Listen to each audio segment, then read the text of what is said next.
ఇది దీనికి మనం ఫస్ట్ సూర్యుడి గురించి మనం అసలు సూర్య స్ట్రక్చర్ ఏంటి, సన్న స్ట్రక్చర్ ఏంటి, ఇదేంటి అనేది మనం ఒకసారి చూద్దామమ్మా.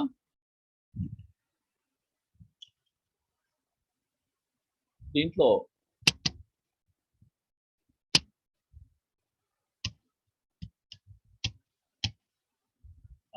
స్ట్రక్చర్ ఆఫ్ ద సన్ చూద్దాం. మనకి సూర్యుడి నుంచి వస్తుంది కాబట్టి సన్ గురించి చూద్దాం.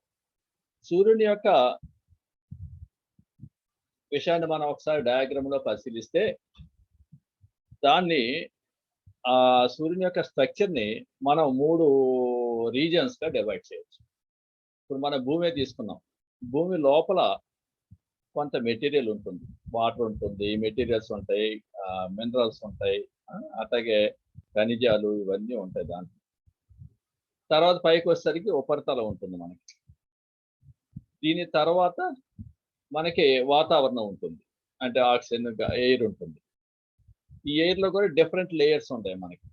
అలా ఎలా అయితే ఎర్త్కి డిఫరెంట్ లేయర్స్ లోపల మళ్ళీ పైకి వచ్చిన తర్వాత ఎలా ఉన్నాయో సన్ అనే స్టార్ కూడా అలా మనం 3 భాగాలుగా మనం దాన్ని విభజించవచ్చు. ఫస్ట్ది సోలార్ ఇంటీరియర్. సోలార్ ఇంటీరియర్ అంటే కోర్ అనమాట, లోపల ఉండే సెంటర్ పార్ట్ లో కోర్ అంటాం. రెండో దాన్ని ఫోటోస్ఫియర్ అంటాం, నెక్స్ట్ లేయర్. ఆ పైన సోలార్ అట్మాస్ఫియర్ అంటాం. సో సన్ని 3 పార్ట్స్ గా డివైడ్ చేసుకుందాం మనం స్టడీ చేయడానికి. ఒకటి సోలార్ ఇంటీరియర్, సూర్యుని అంతర్భాగం, కోర్ అంటాం మనం. రెండోది ఫోటోస్ఫియర్. మూడోది సోలార్ అట్మాస్ఫియర్. మరి దీన్ని పరిశీలించేటప్పుడు ఒక్కో భాగాన్ని చూసుకుంటూ వద్దాం. సోలార్ ఇంటీరియర్ చూద్దాం, సూర్యుని యొక్క అంతర్భాగం చూద్దాం. దాంట్లో మనకి సూర్యుని యొక్క ద్రవ్యరాశి అంటే మాస్ మొత్తం ఎక్కువ భాగం ఈ సోలార్ ఇంటీరియర్ లో, కోర్ లో కాన్సన్ట్రేట్ అయి ఉంటుంది. సూర్యుని యొక్క ద్రవ్యరాశి ఎక్కువ భాగం ఎక్కడ ఉంటుంది? అంతర్భాగంలోనే ఉంటుంది, అక్కడే హై డెన్సిటీగా ఉంటుంది. ఈ కోర్ లో వాయువు, అక్కడ ఉండేటువంటి వాయువు బిలియన్ ప్రెజర్ ఎంత ఉంటుందంటే బిలియన్ పీడనం ఉంటుంది, అక్కడ బిలియన్స్ పీడనం ఉంటుంది, హై ప్రెజర్ ఉంటుంది అక్కడ. మరియు ఉష్ణోగ్రత 8 × 10⁻⁶ K నుండి కెల్విన్ నుండి 40 × 10⁻⁶ కెల్విన్ వరకు ఉంటుంది. మరి అక్కడ డెన్సిటీ ఎంత ఉంటుందంటే మన వాటర్ డెన్సిటీ కన్నా 80 నుంచి 100 టైమ్స్ ఎక్కువ ఉంటుంది అన్నమాట. ఆ కోర్ గురించి చెప్పాడు చూడండి. కోర్ గురించి ఫస్ట్ పాయింట్లో ఏమంటున్నాడు? మొత్తం సన్ యొక్క డెన్సిటీ మొత్తం సెంటర్ లో కోర్ లోనే ఉంటుంది, మాస్ మొత్తం ఎక్కువ భాగం. అక్కడ హై ప్రెషర్ ఉంటుంది, బిలియన్స్ ప్రెషర్ ఉంటుంది, అట్మాస్ఫియర్ ప్రెషర్ ఉంటుంది. టెంపరేచర్ 8 to 40 × 10⁻⁶ కెల్విన్ వరకు ఉంటుంది. డెన్సిటీ విషయానికి వస్తే వాటర్ డెన్సిటీకి 80 to 100 టైమ్స్ ఉంటుంది. అంటే కోర్ యొక్క కండిషన్స్ ఎలా ఉన్నాయి, అక్కడ ప్రెషర్ ఎలా ఉంది, ఇవన్నీ కూడా డిస్కస్ చేస్తాం. మరి ఇక్కడ ఈ కోర్ లోనే మనకి ఎనర్జీ మొత్తం రిలీజ్ అవుతూ ఉంటుంది. ఆ భాగంలో నిరంతరం కేంద్రక సంలీన చర్యలు జరుగుతూ ఉంటాయి. అంటే 4 హైడ్రోజన్స్ కలిసి హీలియం గా ఫామ్ అయ్యి 26.7 MeV ఎనర్జీ రిలీజ్ అవుతూ ఉంటుంది. అంటే సూర్యుని మొత్తం శక్తిలో 90% శక్తి అంతర్భాగంలోనే ఉంటుంది. అంటే ద మోస్ట్ ఇంపార్టెంట్ పార్ట్ అనమాట అది ఇంటీరియర్. అది ఎక్కడి నుంచి ఎక్కడి దాకా ఉంటుంది? దాని రేడియస్ లో 0 నుంచి 0.23 రేడియస్ వరకు వస్తుంది. ఆ భాగం గురించి మనం డయాగ్రామ్ లో కూడా చూపించాం, ఒకసారి చూడండి. డయాగ్రామ్ లో 0.23 రేడియస్ వరకు ఒక డాటెడ్ లైన్స్ చూపించాం చూడండి. ఆ డాటెడ్ లైన్స్ లో చూపించిన భాగం వరకు మనం మాట్లాడాం. ఓకే. తర్వాత సూర్యుని అంతర్భాగంలో జనించే శక్తి వికిరణ రూపంలో అంటే రేడియేషన్ ఫామ్ లో 0.7 రేడియస్ వరకు, అంటే సన్ యొక్క రేడియస్ ఆర్ అయితే దాంట్లో 0.7 ఆర్ వరకు వ్యాపించి ఉంటుంది. అక్కడ ఉష్ణోగ్రత 1,30,000 కెల్విన్ వరకు ఉంటుంది. Density 0.07 gram per centimetre cube వరకు ఉంటుంది. ఇది సెకండ్ పార్ట్. అంటే డయాగ్రామ్ లో మనకి 0.7 ఆర్ వరకు ఇచ్చాడు చూడండి. రెండో డాటెడ్ లైన్ గీసాం మనం చూడండి. అక్కడ 0.7 ఆర్ వరకు రెండో డాటెడ్ లైన్ తో చూపించాం డయాగ్రామ్ లో. అక్కడ ఆ ప్రాంతం ఎలా ఉంటుందో మనం ఇప్పుడు డిస్కస్ చేసాం. ఏంటది? సూర్యుని అంతర్భాగంలో జనించే శక్తి ఏ రూపంలో బయటకు వస్తుంది? In the form of radiation. అది ఎక్కడి వరకు వస్తుంది? 0.7 రేడియస్ వరకు వస్తుంది. సన్ రేడియస్ వ్యాపించుంటుంది. అక్కడ ఉష్ణోగ్రత 1,30,000 కెల్విన్ ఉంది. డెన్సిటీ 0.07 గ్రామ్ పర్ సెంటీమీటర్ ఉంటుంది. ఇంకా దాన్ని దాటిన తర్వాత ఇంకా ముందుకు వచ్చేస్తే ఆ సర్కిల్ దాటేసి ఆ ప్రాంతం తర్వాత ద్రవ రూపంలో పదార్థము అక్కడ ఇంకా సబ్స్టెన్స్ మొత్తం in the form of liquid అన్నమాట. ద్రవ రూపంలో ప్రసరిస్తుందంట. అక్కడ కన్వెన్షన్ సంవహన ప్రాంతం అంటారు దాన్ని. కన్వెన్షన్ రీజియన్ అంటాం. కన్వెన్షన్ అంటే మనకి radiation, conduction, convention, radiation 3 forms లో వెళ్తుంది అనమాట. మనం ఇక్కడ మనకి కన్వెన్షన్ ఈ 0.7 తర్వాత ఉన్నటువంటి సర్కిల్లో హీట్ ఎలా వెళ్తుంది అనమాట? సంవహన ప్రాంతం అంటాం దాన్ని. ఆ విధంగా అక్కడ ఉష్ణ శక్తి ప్రసరిస్తూ ఉంటుంది కన్వెన్షన్ మెథడ్ లో. ఈ ప్రాంతంలో డెన్సిటీ 10⁸8 గ్రామ్ పర్ సెంటీమీటర్ గాను, ఉష్ణోగ్రత 6000 కెల్విన్ గాను ఉంటుంది.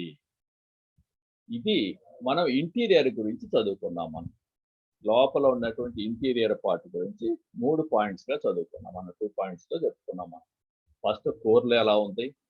0.23 ఆర్ వరకు. ఆ తర్వాత అక్కడ ఎలా వస్తుంది హీట్ జనరేట్ అవటానికి ఏంటి కారణం ఏంటి?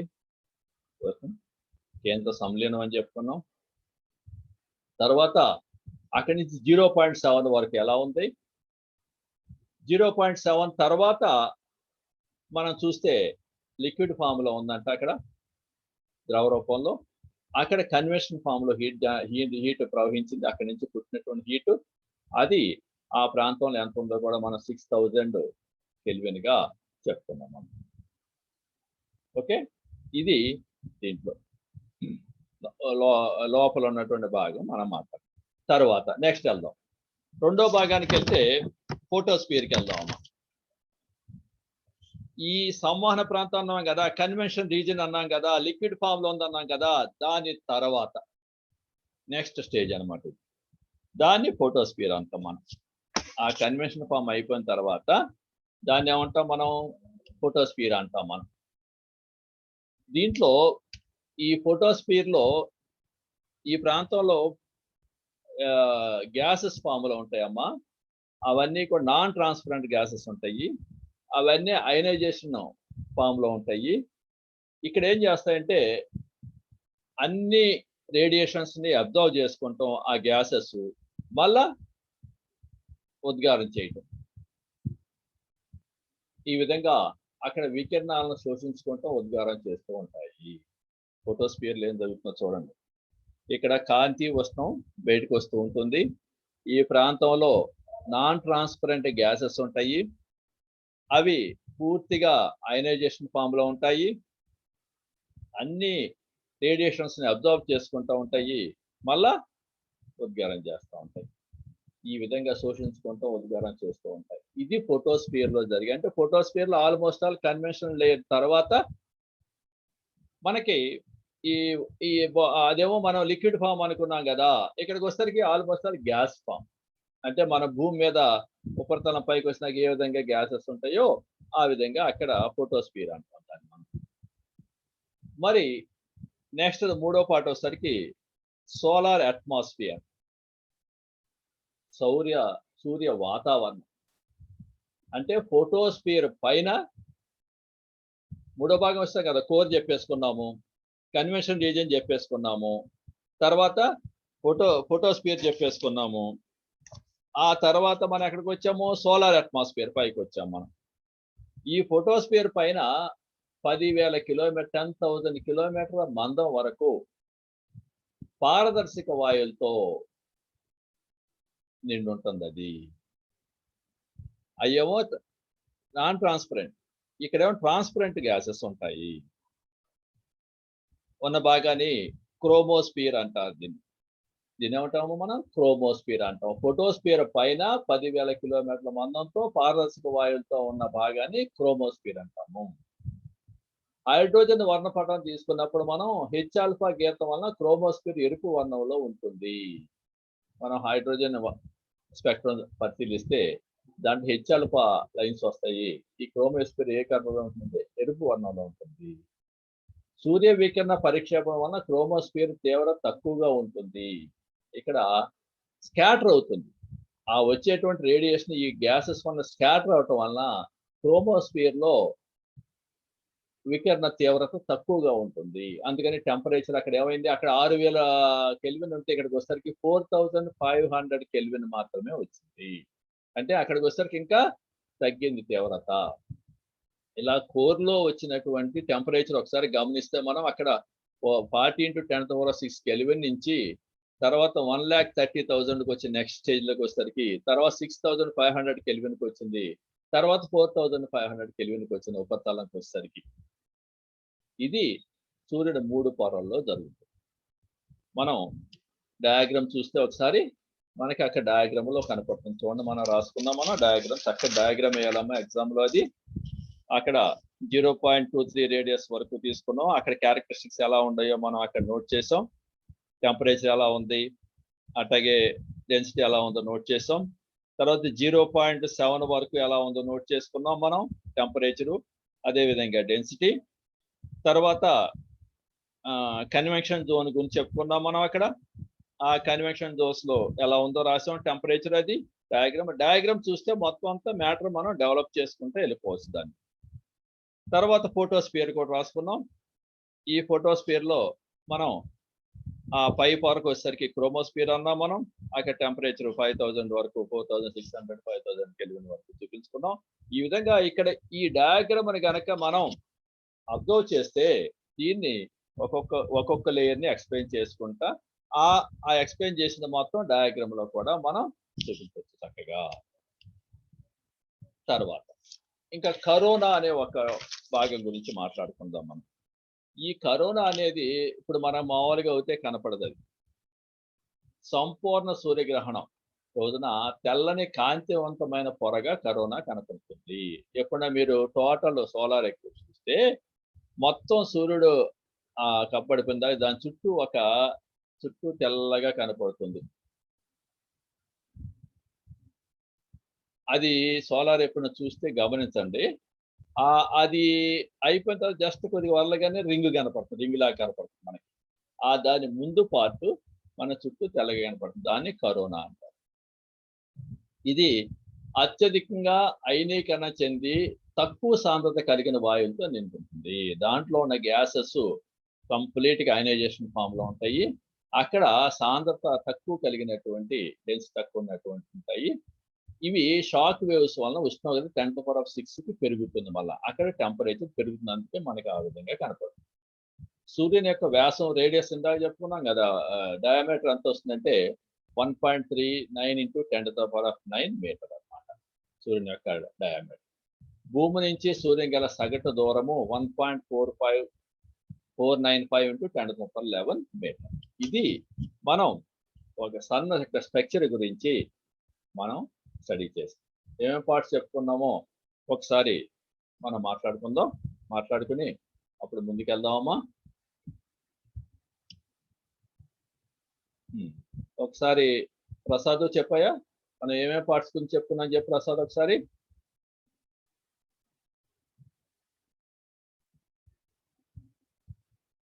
ప్రసాద్, సిహెచ్విడి ప్రసాద్ మాట్లాడాలి.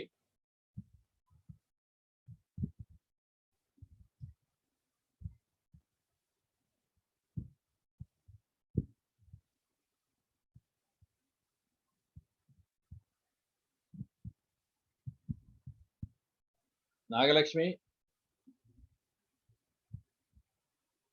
నాగలక్ష్మి సార్ వినపడుతుందా? నీ వాయిస్ క్లియర్ గా లేదమ్మా. ఏమన్నా డౌట్ ఉందా?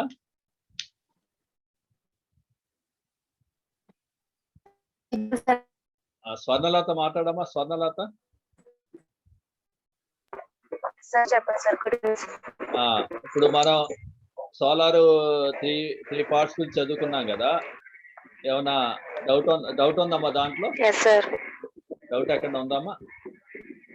లేదు సార్. ఆ 3 పార్ట్స్ అర్థమైనాయి కదా. మనం ఏవైతే మ్యాటర్ అదంతా కూడా డయాగ్రామ్ లో చూపించాలమ్మా. ఓకే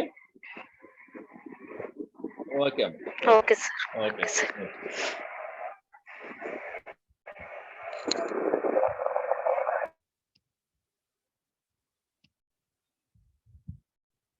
తర్వాత మనం దీంతో 3 పార్ట్స్ గురించి చదువుకున్న తర్వాత నెక్స్ట్ సోలార్ కాన్స్టెంట్ అంటే ఏంటి, సౌర స్థిరాంకం అంటే ఏంటి.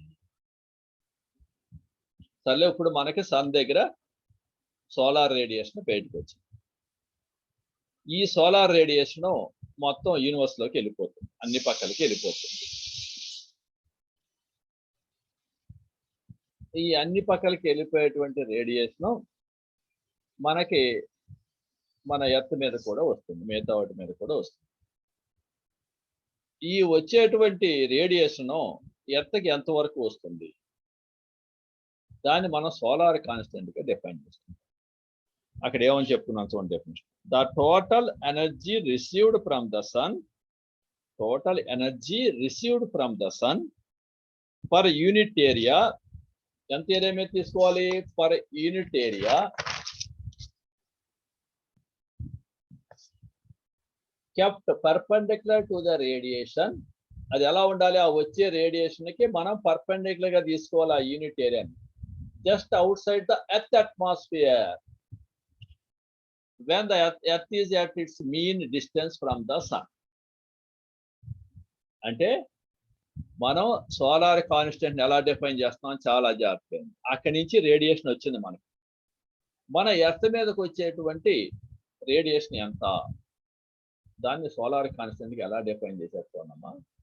భూమి వాతావరణంలో శోషణ జరగనప్పుడు, అంటే ఎర్త్ అట్మాస్ఫియర్ లోకి ఎంటర్ అవ్వకూడదు రేడియేషన్. ఎంటర్ అయిందనుకో ఇక్కడ ఉన్నటువంటి గ్యాసెస్, ఓజోన్ కానీ ఇవి కానీ అబ్జర్వ్ చేసేసుకుంటాయి కొంత. తర్వాత అది మళ్ళా కొంత పరిక్షేపణ చెందుతుంది, స్కాటర్ అవుతుంది. ఇవన్నీ జరగకుండా ఉండాలంటే అట్మాస్ఫియర్ బయట తీసుకోవాలి. తీసుకుని అది ఎప్పుడు తీసుకోవాలి? సూర్యుడికి భూమికి మధ్య దూరం మారుతూ ఉంటుంది. ఆ దూరంలో మీన్ డిస్టెన్స్ లో ఉన్నప్పుడు తీసుకోవాలి అది. అప్పుడు ఒక బ్లాక్ బాడీ మీద, పెర్ఫెక్ట్లీ బ్లాక్ బాడీ మీద ఎంత ఏరియా తీసుకోవాలి? ఆ బ్లాక్ బాడీ ఏకాంక వైశాల్యం యూనిట్ ఏరియా తీసుకుని 1 నిమిషం కాలంలో, ఒక యూనిట్, ఒక టైంలో, 1 నిమిషం కాలంలో ఎంత గ్రహిస్తుందో ఉష్ణ శక్తిని, దాన్ని సౌర స్థిరాంకం అంటాము. ఏంటుందా? ఇప్పుడు ఎర్త్ రేడియేషన్ లోకి రాకూడదు, ఎర్త్ అట్మాస్ఫియర్ లోకి రాకూడదు. ఎర్త్ అట్మాస్ఫియర్ బయట ఉండాలి. మనం తీసుకున్నటువంటి ఈ black body, perfectly black body 1 square metre ఉండాలి, 1 యూనిట్ ఏరియా ఉండాలి. దాని మీద 1 మినిట్ లో ఎంత రేడియేషన్ వస్తుంది, ఆ రేడియేషన్ ని మనం తీసుకోవాలి. అది ఆ రేడియేషన్ ని క్యాలిక్యులేట్ చేసుకుంటే దాన్ని సౌర స్థిరాంకం అంటారు. సౌర స్థిరాంకం IS is equal to 1367 watts per meter square, లేకపోతే 1.94 calorie per centimetre square per minute. Minute కూడా రాసుకోవాలమ్మా, కెలోరీ తీసుకున్నాం. అప్పుడు ఈ సూర్యుడి నుంచి విడుదలయ్యే వికిరణ తీవ్రతను ఎలా చేస్తున్నారు? HS is equal to వికిరణ తీవ్రత sigma T0 T naught to the power of 4. Sigma is equal to 5.67 అది కాన్స్టెంట్. T naught ఏమో మనం టెంపరేచర్ తీసుకున్నాం. అప్పుడు హెచ్ఎస్ మన వికిరణాన్ని లెక్కెట్టాం. అప్పుడు సూర్యుడి నుంచి వచ్చే మొత్తం శక్తి ఈ హెచ్ఎస్ ఇంటూ మొత్తం సూర్యుడి రేడియస్ తీసుకుంటాం 4πr² మొత్తం గోళం కదా. ఆ విధంగా మనం లెక్క కట్టి ఆ సూర్యుని రేడియస్ కూడా మనకు తెలుసు కాబట్టి అవన్నీ చేస్తే మనకి ఆ క్యాలిక్యులేషన్ అంతా చేసుకొస్తేనమ్మా H nought is equal to 1352 వాట్/మీటర్² అని మనం క్యాలిక్యులేట్ చేస్తున్నాము. ఈ విధంగా ఇది ఎలా క్యాలిక్యులేట్ చేసాము? సౌర స్థిరాంకం IS is equal to 1367 watts అని అది మనం కింద చూపిస్తాం. హెచ్ఎస్ తీసుకున్నాం ఫార్ములా టోటల్ రేడియేషన్ కి, దాని నుంచి హెచ్ఎస్ క్యాలిక్యులేట్ చేసుకున్నాం. అప్పుడు మొత్తం శక్తి ఏమో P0 is equal to HS into just P0 తీసుకొచ్చాం మనం. మరి మనకి యూనిట్ ఏరియా మీదే కావాలి కాబట్టి అది తెచ్చిన HS is equal to P0 మొత్తం వచ్చినటువంటి దాన్ని బై 4πr² పెట్టి డివైడ్ చేసుకున్నాం మనం. చేసుకుంటే మనకి చివరికి క్యాలిక్యులేట్ చేస్తే స్టాండర్డ్ వాల్యూస్ అన్ని అప్లై మీన్ డిస్టెన్స్ ఆర్ అంటే అక్కడ mean distance of the sun అండి. అప్పుడు హెచ్0 ఈజ్ ఈక్వల్ టు 1353 వాట్/మీటర్². దాన్ని మనం పైన ఏమన్నామంటే ఐఎస్సి అన్నాం మనం, అంటే సోలార్ కాన్స్టెంట్ అని చెప్పి. ఈ విధంగా సోలార్ కాన్స్టెంట్ ని మనం క్యాలిక్యులేషన్ కూడా చూపించాం. ఇది సోలార్ కాన్స్టెంట్ ఎంత ఎనర్జీ వస్తుందని మనకి తెలుసుకోవాలి ముఖ్యంగా. ఓకే, సోలార్ కాన్స్టెంట్ డెఫినేషన్ చాలా జాగ్రత్తగా అర్థం. ఆ క్యాలిక్యులేషన్ కూడా మనం స్టాండర్డ్ వాల్యూస్ పెట్టుకుని చేయాలి. ఒకసారి సోలార్ కాన్స్టెంట్ గురించి ఏమైనా డౌట్ ఉంటే ఒకసారి అడగండి అమ్మా నన్ను. సోలార్ కాన్స్టెంట్ గురించి ఏదైనా డౌట్ ఉంటే ఒకసారి చెప్పండి.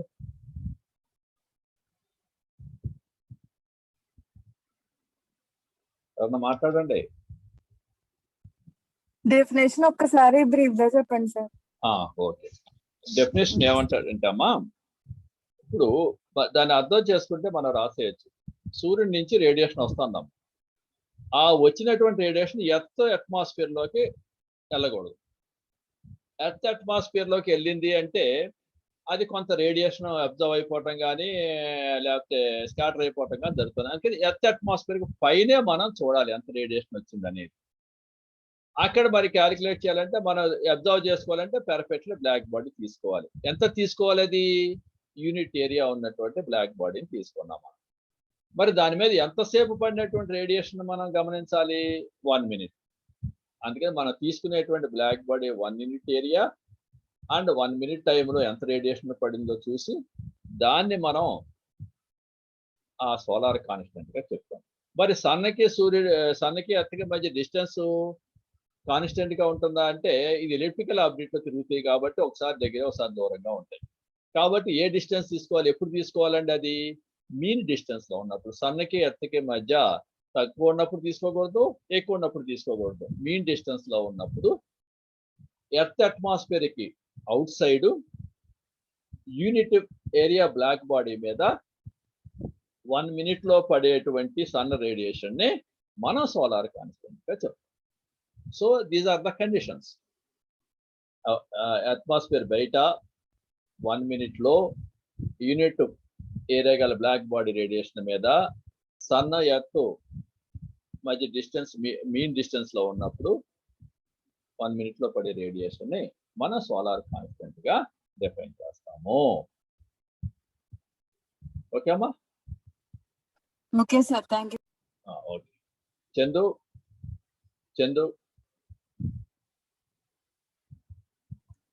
సార్ చెప్పండి సార్. ఇది సోలార్ కాన్స్టెంట్ అర్థమైందా? అది ఎస్ సార్. అది ఇప్పుడు 1 యూనిట్ ఏరియా బ్లాక్ బోర్డ్ అన్నారు కదా సార్. అవునయ్యా, పర్ఫెక్ట్లీ. అదే మనం తీసుకునేటువంటి అబ్జర్వ్ చేసుకునేటువంటి ఒక ఆబ్జెక్ట్ తీసుకోవాలి కదా. మనం ఎంత ఆబ్జెక్ట్ తీసుకోవాలి? పెద్ద ప్లేట్ తీసుకోవాలా, చిన్నది తీసుకోవాలంటే 1 యూనిట్ ఏరియా. సిజిఎస్ ఎంకేఎస్ తీసుకుందాం అనుకో, ఎస్ఐ యూనిట్స్ తీసుకుందాం అనుకో 1 meter into 1 meter, 1 meter² అనేది 1 యూనిట్ ఏరియా అవుతుంది. అదే సిజిఎస్ తీసుకున్నాం అనుకో 1 centimeter into 1 centimeter, 1 centimeter² అవుతుంది. అంత తీసుకోవాలి. అది black body, perfectly black body. ఎందుకంటే దాంట్లో పడినటువంటి రేడియేషన్ మొత్తం అబ్జర్వ్ చేసుకోవాలి, దాన్ని క్యాలిక్యులేట్ చేయాలి కదా. మనం పక్కకు బయటికి పోకూడదు, రిఫ్లెక్ట్ అయిపోకూడదు, స్కాటర్ అయిపోకూడదు. అందుకని పెర్ఫెక్ట్లీ బ్లాక్ బాడీ అన్నాం. ఓకే, అటువంటి ఫీల్డ్ చేసాం అనమాట. దాన్ని మరి అక్కడికి వెళ్ళి ఎలా క్యాలిక్యులేట్ చేస్తామండి అంటే మనం కింద అదే సార్ అదంతా క్యాలిక్యులేషన్, ఆ స్టాండర్డ్ వాల్యూస్, డిస్టెన్స్, కాన్స్టెంట్ ఇవన్నీ గుర్తుపెట్టుకుని మనం చేయాలి.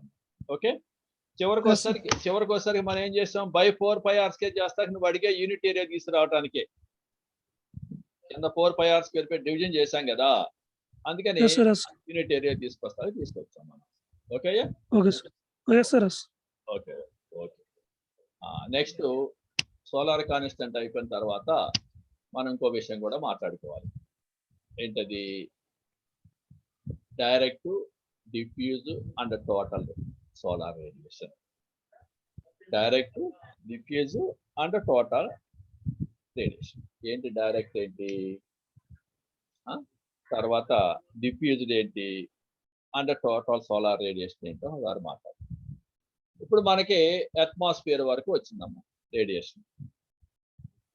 అది ఎప్పుడైతే డైరెక్ట్ గా అట్మాస్ఫియర్ లోకి వచ్చిందో, భూమికి ఉపరితలం నుంచి సౌరకిరణం 2 రకాలుగా అంశాలుగా ఉంటాయి.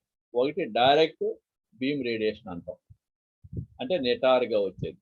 రెండోది diffuse radiation, direction change by scattering or reflection.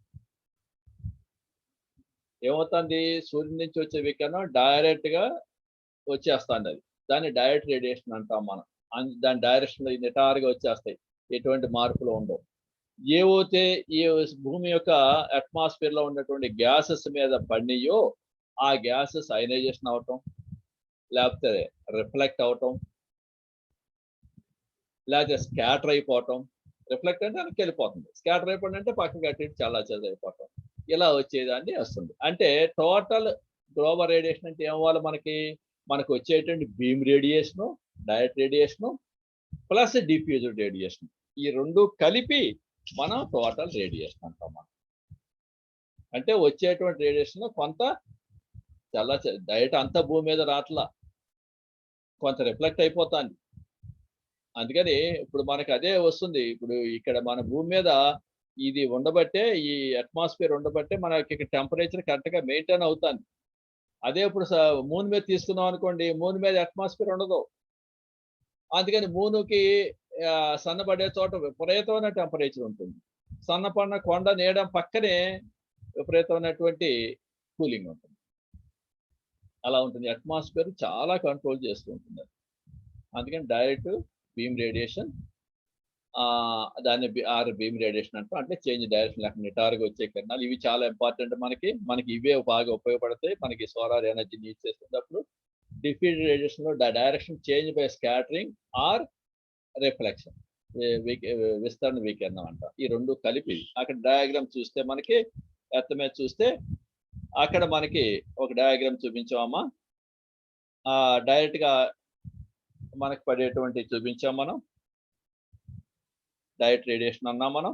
అలా కాకుండా డిఫ్యూజ్డ్ చూపించాం మనం, అక్కడ డిఫ్యూజ్ స్కాటర్ అయిపోతుంది.